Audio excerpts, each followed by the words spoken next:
you know personally about him, what he did in Pakistan, you shouldn't be here even if it's your duty.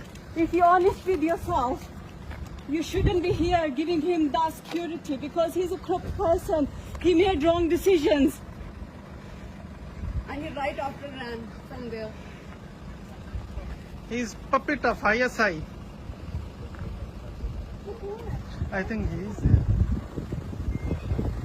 ये इंसाफ का नंबरदार आपने कैसे ये फैसला कर लिया मुझे मेरी बात सुने आपने कैसे मुझे भेज दिया सलामत साहब आपकी बात है आपके साथ की क्वेश्चन सर कैसे आपने How much money did you take? कैसे आपने मुझे भेजा सर Corrupt leader. कैसे दोबारा okay I'm not corrupt me. I'm touching you. I'm not touching you sir Yeah. कैसे आपका दिल किया आपका दिल कैसे किया आप अपने मुल्क के लिए बताएं सही जिलावर साहब बताएं कैसे आपने मुल्क दे दिया You will not find peace.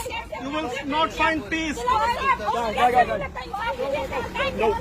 Don't touch me. Don't touch me. Corrupt.